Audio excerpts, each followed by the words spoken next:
If you want to trade like a rebel, you got to come to RebelCon 2022. It's going to be in Dallas, Texas, at the fabulous Four Seasons Resort. It will be more fun and more live trading than we've ever done before. That's why it's called RebelCon 2022. We're going to have barbecues and double the amount of live trading. The guest speakers, as soon as we announce those, this thing's going to be sold out, limited to 250 people. Sign up now for RebelCon 2022 at the Four Seasons in Dallas, Texas. Welcome to the rebellion.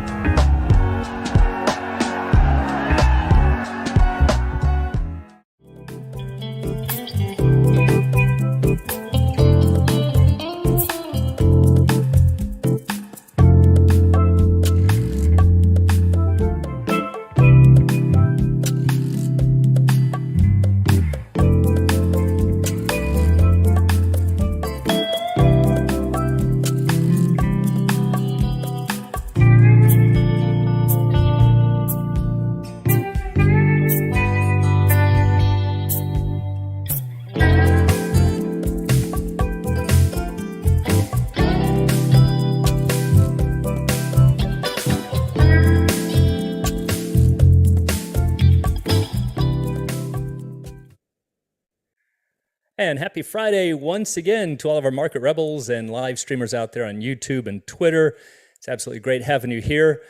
Another big day in the market. Who would have guessed? This is pretty significant for a couple of reasons. This is our 13th candle above the 50-day moving average. And for today, our third candle above the 100-500 pair. So that's a pretty good break, pretty decisive break. So we'll have to see if it continues into next week. But we start off with a gap of about down 1%, and it's trying to rally back like a champ. Last that I checked going into the close, I think we were just off a fraction of a percent, but still a nice big green candle to round out the week. So that's certainly very encouraging. Now, for traders in volatile markets like this, really even in non-volatile markets, vertical spreads are a really invaluable tool. They're really a staple for virtually all traders. I don't think I've ever met a trader who said that he didn't like or didn't use vertical spreads. You can certainly hear that about other strategies, but it's pretty rare about verticals. They are incredibly powerful. And one of the things that I've been showing in the past few weeks, ways you can hedge with them, hedging straddles, you can use them for relative pricing, lots of really cool benefits once you understand your vertical spreads. So for today, I wanted to talk about another important concept that I always teach with vertical spreads, and that is the concept of bullish versus not bearish.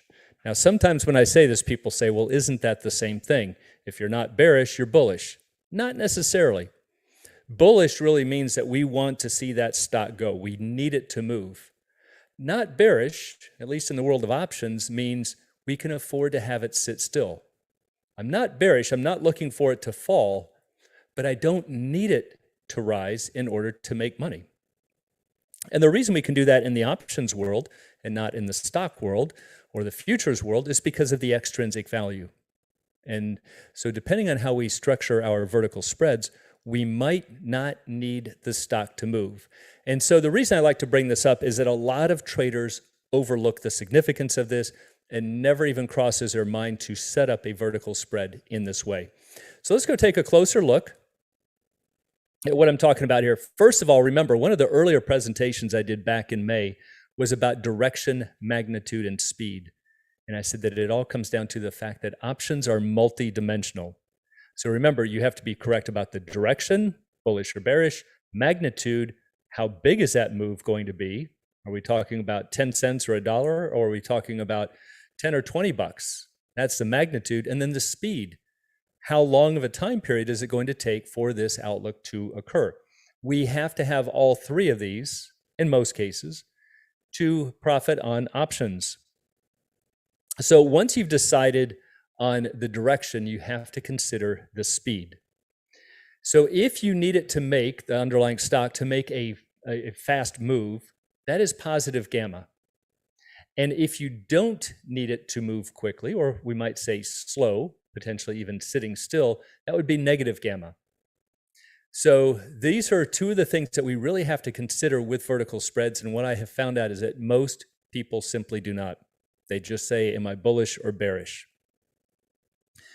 So why does all of this matter? Well, the most important goal, the first thing you have to do when you are setting up any strategy is to set a goal or goals, not just even within the strategy, but within your whole portfolio, your whole investing horizon, whatever your time frame is. What are you trying to do? And the reason that's important, for a number of reasons, is that risk cannot even be defined without a goal. And that's something that also escapes people. They say that risk is the same to everybody. That's not true. It depends on what your goals are. But once your goal is set, we can create strategies that maximize the probability for our goal. This is really one of the big keys to succeeding in options, or really with investing. What I find that most people do is they just have what we might call a trivial goal. I just want to make a lot of money. Okay, well, no kidding. Who doesn't? That doesn't really tell us anything for a goal. It's not measurable.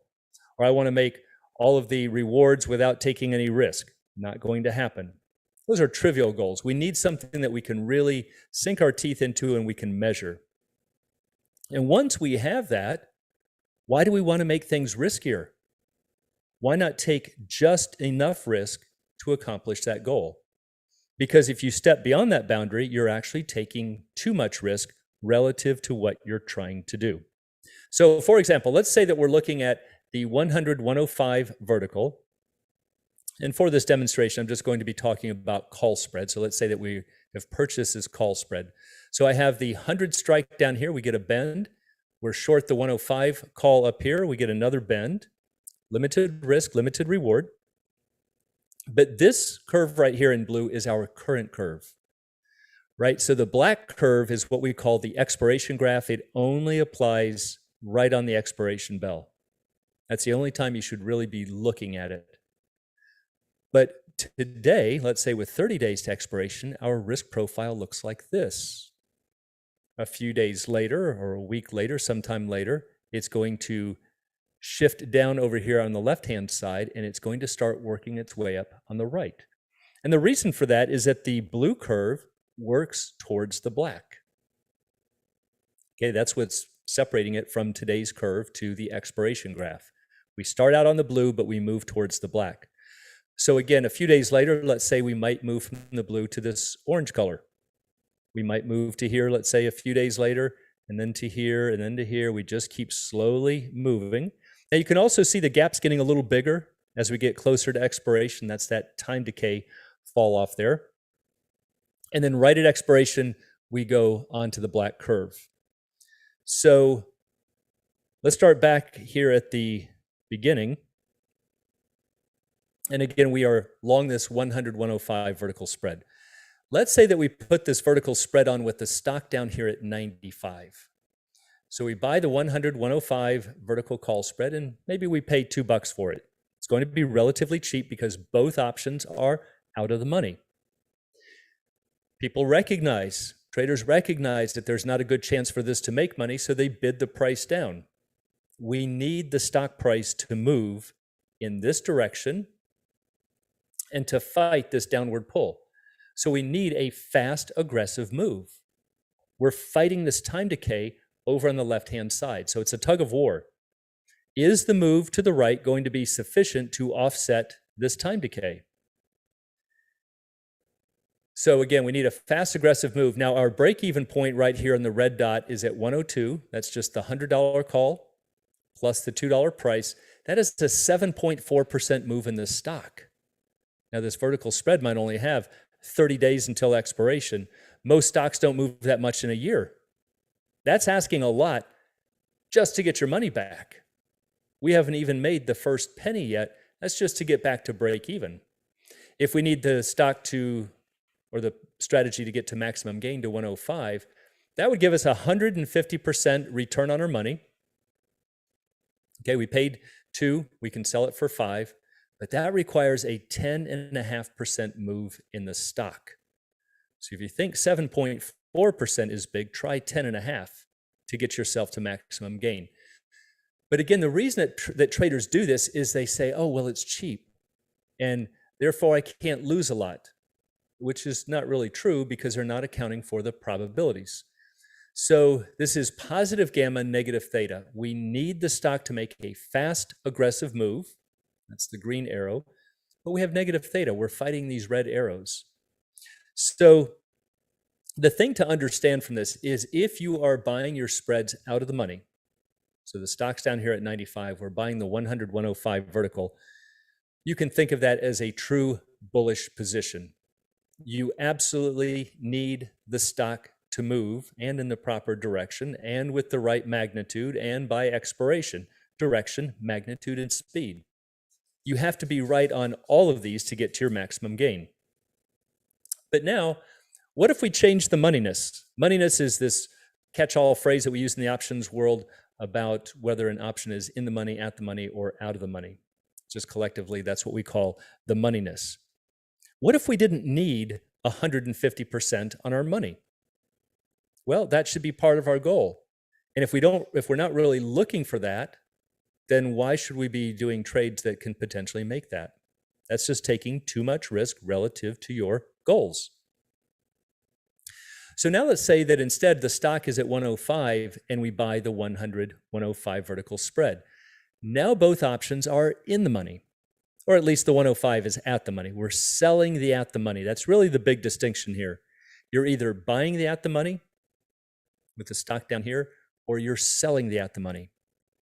Now, if you do that, because it is an advantage, market's going to charge you more for that. So let's say that according to the pricing model, it shows that this is $3.20. But why would we do this? Why would we pay $3.20 when we could take it out of the money for $2? Well, the first thing is we get positive theta. This blue curve is moving towards the black as time passes. We have negative gamma, positive theta. Negative gamma means we don't need the stock to move. Okay, we don't need that to move. And in fact, we can even afford to have it fall. I can have it fall down to 101.80. That's just the 105 strike here minus the 320 price. That would be a break even of 101.80. That's a 3% fall in the stock. And we still make at that point, we just break even. Okay, so we can afford to have a 3% fall and just get our money back. The other one was almost 7.5% gain just to get our money back. Two very different ways of constructing the strategy. Our max gain would be about 56%. That's paying $3.20 and being able to close it out for $5. But what do we need the stock to do in order for that to happen? 0. Stock doesn't have to move. Why? Because our stock's already at 105. We have this nice current of positive theta pushing us towards that maximum goal without needing the stock to move. Now, is it going to hurt us if the stock moves? Absolutely not. We just don't want it to fall. So do you see the distinction now? We're not really bullish. I don't need the stock to move, but I am not bearish. I'm not saying, come on, stock, I hope you fall. That's going to push us into losses. So there is a distinction between saying that you're bullish versus that you're not bearish. Now, to show this, I thought this might be a little fun demonstration, is to take a look at a 3D look in Excel. So that's the final note to remember. Buying an in-the-money call spread for the calls is not bearish. We don't need the stock to move. So let's take a look at this in 3D. So here's a 3D look in Excel. So along the horizontal, we have stock prices going from 80 to 140. And on this over here, we have time. Here's 30 days to expiration. We're going this way. Here's 2 days. This is going towards expiration. All right, so this is stock price here, and this is time going this way. So it can be a little confusing to look at it, but I usually tell traders, think of it like streets. Maybe these are blocks. You can think of these as maybe an east-west street and a north-south street. So if we look right here at 105, we're on the street, and as we move this way, how do we move this way? Time. Look what happens. You see that big peak right there? We're heading towards the highest peak out of all of these. Now, we could tie it out here, but this is the highest peak that comes in earliest into play. Now, if we did an out-of-the-money spread, we need the stock price to move to get to that same zone. See, we're just starting ourselves up here so that we can meet this peak just from the passage of time. You cannot do that out here. So again, if you don't need those kinds of returns, why are you making it 10 times more difficult? So it's this little flange right here that is really one of the keys to understand. So if we rotate it, this is pretty cool. I always like doing this, taking a look at it 3D. Okay, now you can really see this curve right there. That's your positive theta. Okay, so before you were actually working from this side of the graph up this way if you need the stock to move. It's a long way to go. But if you look at it this way, there you can see it again, kind of that rounded area. But if we come back this way, see if we start with this being an at the money option or even in the money, we're already at the maximum gain. I don't need the stock price to move. It's not going to hurt me if it does. It's just going to push me further out this way. But I don't need it to move to get me to this earliest peak.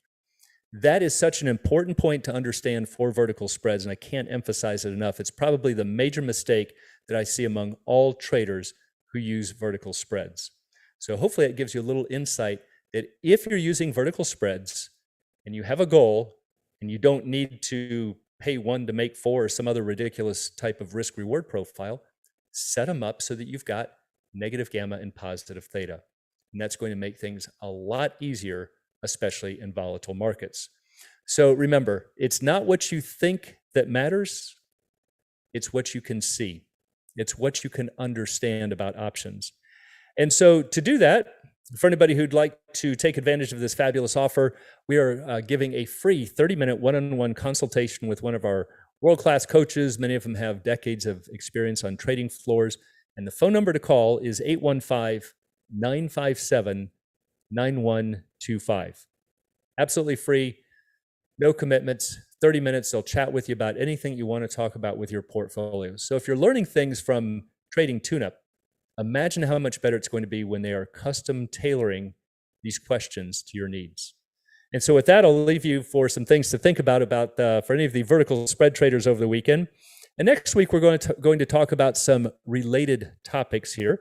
So please be sure to join us for that Monday, Thursday, Friday at 4 p.m. And I hope you have a great weekend in the meantime, and we'll see you then.